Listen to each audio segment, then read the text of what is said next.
sécurité des réseaux sans fil à l'ère du Continuum IDEO Edge. Cette masterclass est présentée par Valeria Loscri, ici présente, qui est chercheur à l'INRIA. Très bonne masterclass à tous. Bonjour à toutes et à tous, je suis Valérie Luscri, je suis chercheuse basée à IRIA Lille,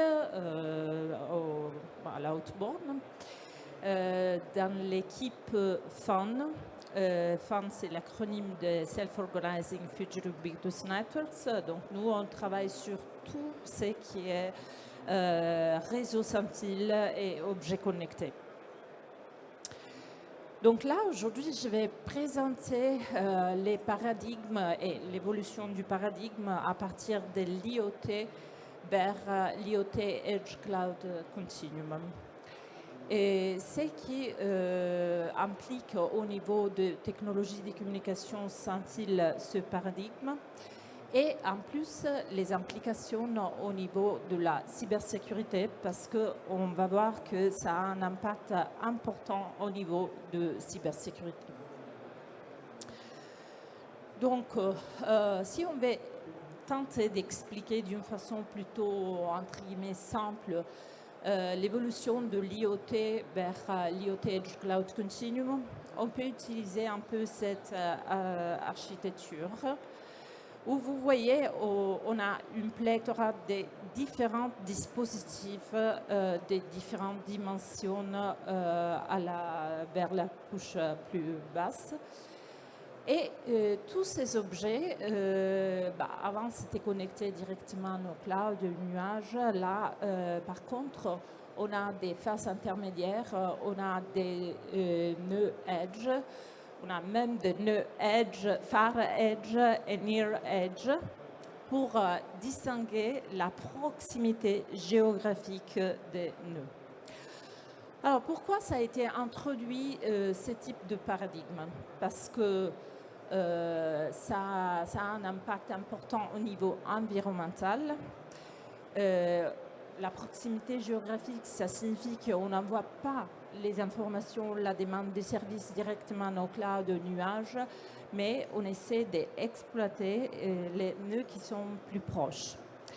Ça a un impact en termes de coûts pour les utilisateurs, bien sûr, parce que on va utiliser d'autres modèles, d'autres business models qui sont avec plus d'avantages. Et surtout, c'est mieux distribué. Mais on va voir que ça a par contre un différent impact au niveau de cybersécurité.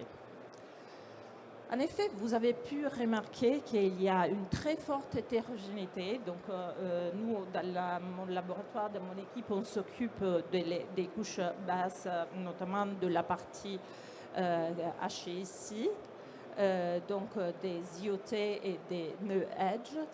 Et donc, vous avez pu remarquer qu'il y a une très forte hétérogénéité en termes des dispositifs. C'est que peut créer pas mal de problèmes au niveau de sécurité, et je vais expliquer pourquoi. Et ce qui fait en sorte que les mécanismes, les approches d'identification et détection d'anomalies et des attaques traditionnelles ne marchent pas. Donc, vous pouvez voir que déjà, moi j'ai parlé d'hétérogénéité. Hétérogénéité, c'est dans différents sens, avec différents points de vue, parce que c'est en termes de dimension des dispositifs, c'est en termes de capacité des ressources, d'énergie, mais c'est aussi en termes de standards des technologies de communication. Alors là, j'en mentionne pour les sans-fil quelques-uns, ce sont lesquels on travaille sur ces différents types de technologies dans l'équipe, mais il y en a aussi encore d'autres. Et parfois, vous pouvez retrouver des technologies différentes sur des dispositifs. Par exemple, sur vos smartphones, vous avez au moins 3-4 différentes technologies de communication qui peuvent ou ne peuvent pas interagir entre eux. Donc, c'est quoi du coup l'idée que nous on poursuit dans l'équipe en général et que je vais présenter aussi dans une masterclass et Agnès vous donnera plus de détails sur ça. Ben, l'approche est d'essayer d'étudier les différentes technologies. Je démarre par exemple du Bluetooth, d'essayer de comprendre les applications, les caractéristiques et surtout les évolutions. Alors là, je ne rentre pas dans les détails techniques aujourd'hui, mais l'idée est de comprendre toutes les technologies avec les différentes évolutions d'un point de vue de ce qu'on appelle la couche physique et des protocoles. Et pourquoi c'est intéressant? Parce qu'avec la complexité des technologies sans fil d'aujourd'hui, c'est très important de pouvoir travailler sur plusieurs aspects qui vont nous donner des informations en plus. Par exemple, la couche physique, je peux vous assurer, c'est vraiment très, très riche quand on regarde les signaux qui sont transmis des informations. Et quand on va la coupler avec les protocoles, on peut arriver à comprendre, par exemple, qu'est-ce qu'un utilisateur est en train de faire avec son dispositif, par exemple, s'il est en train de regarder une vidéo ou pas. Donc nous, on travaille très fort sur les couplages, entre guillemets, de la couche physique, de l'analyse des signaux, donc même encore plus au-delà de la couche physique aussi, de la caractérisation des signaux. Et on essaie de comprendre ce qui se passe au niveau des protocoles. Et c'est très intéressant parce qu'il faut se comparer dans ce sens-là aussi avec le standard. Et c'est pour ça qu'il est intéressant de voir comment les différentes technologies de communication dans l'IoT évoluent. Parce que je peux vous assurer que c'est vraiment, il y a des évolutions qui sont très rapides et qui parfois est plutôt compliqué de pouvoir suivre. Mais après, l'aspect intéressant, c'est que parfois, il y a des solutions qu'on développe et qu'on peut réappliquer, réutiliser une fois qu'on arrive à identifier les nouveautés dans les technologies. Alors là, par exemple, vous pouvez voir, parce que nous, on va regarder toute la partie sécurité, vous pouvez voir qu'on a différents niveaux pour les Bluetooth. On en a 5 avec un niveau 0 qui fait en sorte que les dispositifs n'est pas du tout sécurisés, jusqu'au niveau 4. Alors ça, c'est aussi intéressant dans les contextes que je vous ai montrés tout d'abord, parce que quand on a une pléthore de différents dispositifs avec des différentes caractéristiques qui sont déployés, le fait d'avoir des dispositifs qui sont avec un niveau de sécurité 0, c'est un problème. Et vous pourriez dire, d'accord, mais c'est un problème pour l'utilisateur qui utilise avec un très faible niveau de sécurité. Finalement, non, parce que lui, il n'est pas isolé. Il va communiquer avec d'autres utilisateurs et donc il y a la possibilité de pouvoir remonter aux données, aux informations des utilisateurs avec lesquels il communique indirectement. Et aujourd'hui, ça, c'est encore plus vrai parce qu'on a pas mal d'approches d'apprentissage de machine learning qui permettent d'arriver à caractériser, à faire des classifications des algorithmes et à gagner ce type d'informations. Donc là, par exemple, le NIST, il a fait une analyse des différentes vulnérabilités. Là, il n'y a que les plus importants. Et vous pouvez voir, par exemple, le eavesdropping, c'est marqué comme une des attaques plus importantes. C'est une attaque passive, donc pareil, on peut se dire, d'accord, mais finalement, c'est une attaque passive, il ne va pas m'embêter plus que ça. Alors, le problème est que quand il y a des attaques de eavesdropping et on arrive à gagner d'informations avec les données qui sont échangées, Le problème est que normalement, on peut préparer des attaques bien plus puissantes, bien avec un impact bien plus important. Et donc là, si vous avez encore les dispositifs avec un niveau 0 des protections, vous pouvez bien imaginer que ça va être un gros problème parce que lui, il est dans les réseaux et on arrive à avoir des informations qui concernent tous les réseaux. Notre technologie intéressante que je vais aussi présenter dans une masterclass dans le contexte d'ERI Academy et sur laquelle on travaille en termes de recherche dans l'équipe, c'est la technologie 5G. Alors, j'ai participé il y a quelques jours à un événement où il y avait une présentation de SNCF qui apparemment va utiliser d'une façon massive la technologie 5G. Donc, je pense que l'effet de pouvoir avoir la 5G sécurisée, ce serait envisageable. Et ça avait été annoncé comme ça. Donc, ça avait été annoncé comme les points clés sont la capacité d'être ultra fiable avec des latences très, très faibles pour pouvoir servir billions d'objets connectés et plus sécurisés par rapport à la 4G. Et ça, c'est vrai, parce qu'il y a des caractéristiques des vulnérabilités de la 4G qui ont été résolues, mais il y en a d'autres qui arrivent. Alors là, vous avez la présentation d'une version simplifiée de l'architecture 5G, donc c'est déjà simplifié, donc pour vous dire, l'architecture est bien complexe. Où on peut remarquer qu'il y a une forte division entre la partie des contrôles et la partie des gestions des données. Et ça, c'est dû à un paradigme de virtualisation pour rendre la gestion des ressources, l'allocation des ressources plus flexible et qui puisse rencontrer la dynamicité des différents utilisateurs. Ce qui est bien d'un côté, mais qui de l'autre côté va créer un peu de complexité, en plus aussi au niveau de cybersécurité.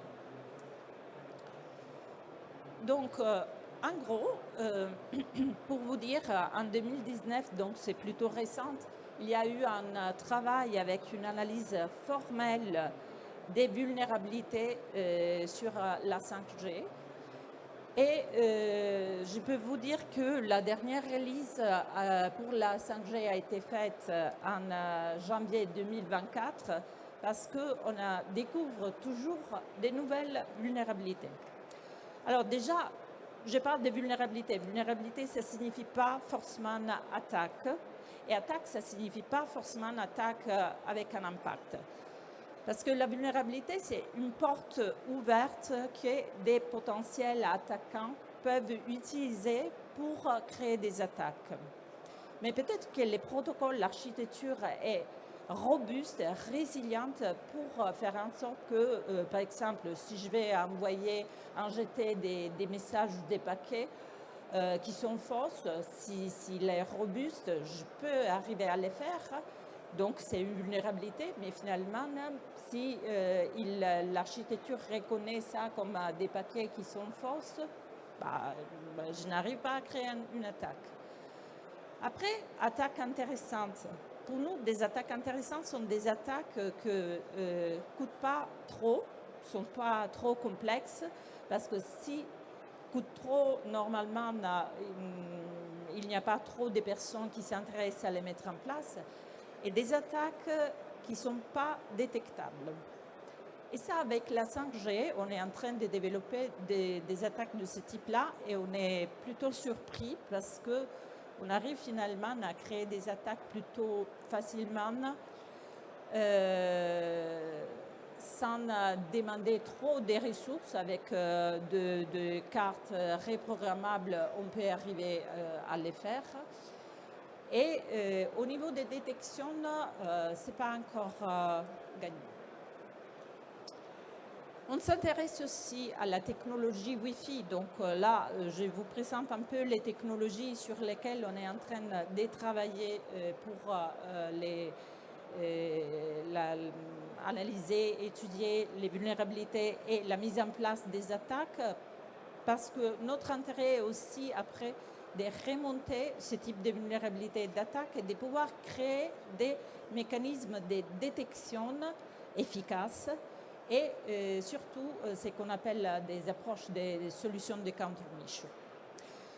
Donc là, on est en train de travailler dans le contexte d'un projet pour France 2030, c'est un peu PR sur les Wi-Fi 6. Et vous voyez que ça a apparu en 2019 et on est déjà en retard parce que chez Orange, ils travaillent déjà sur la version 2018, sur la version Wi-Fi 8. Mais surtout pour la partie énergétique. Donc vous voyez que l'évolution il est vraiment très rapide. Alors, normalement, ce qui est intéressant est voir un peu les caractéristiques techniques et le fait que cette évolution, normalement, doit répondre à des services, des applications qui demandent des vitesses plus élevées et la capacité de couvrir aussi plus d'objets connectés. J'ai sorti ça parce que, en gros, avec les Wi-Fi 6, ça a été démontré qu'on est capable d'arriver à des latences très basses, ce qui est très intéressant. Sauf que on a déjà identifié, et je parle du Wi-Fi 6, donc à partir du 2019, pas mal de vulnérabilités et d'attaques qui se basent sur ces vulnérabilités. Par exemple, pour la partie parity, c'est un contrôle fait quand vous allez vous connecter au réseau. Ou par exemple aussi en exploitant les caractéristiques du protocole, la partie des fragmentations. Donc fragmentation, agrégation, je ne sais pas si ça vous parle, mais c'est des choses qui sont mises en place au niveau protocolaire pour donner de la flexibilité et regarder différents types d'usages, différents types d'applications, mais qui finalement se sont révélées comme des vulnérabilités sur lesquelles on peut arriver à créer des attaques du genre man in the middle. Donc, ce type de vulnérabilité basée sur la fragmentation, ça a été trouvé très récemment sur les Wi-Fi 6, mais on a démontré, c'est un chercheur qui est basé à Abu Dhabi, qui a trouvé que finalement ça s'applique à toutes les versions du Wi-Fi. Donc c'est un problème général. Donc on a toutes les technologies de communication. On a vu que les différentes technologies de communication sans fil sont avec des caractéristiques en termes de vulnérabilité différentes, avec des attaques différentes.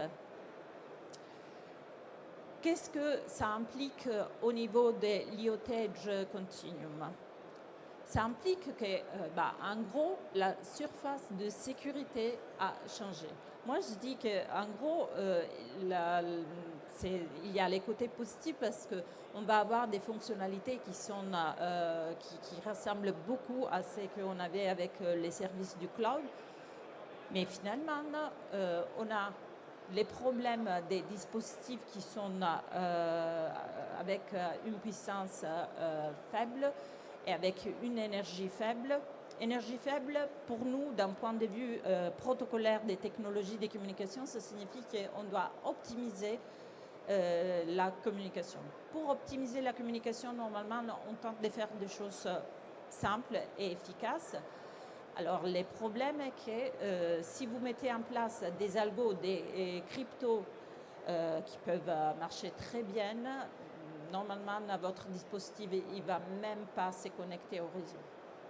Et il faut prendre en considération ça parce que vous avez tellement d'objets connectés qui sont différents. Et quand j'ai parlé d'hétérogénéité, Bah là, on a un problème. Qu'est-ce qu'on doit faire? On doit généraliser, imposer les mêmes niveaux de sécurité à tout le monde et on va perdre en accuracy ou on va essayer d'avoir l'accuracy mais on perd dans la généralité. Bah, c'est sûr qu'avec cette situation, ce n'est pas évident. Et on ne peut pas appliquer des algos, des cryptos poussés à des dispositifs tout simples qui sont connectés au réseau.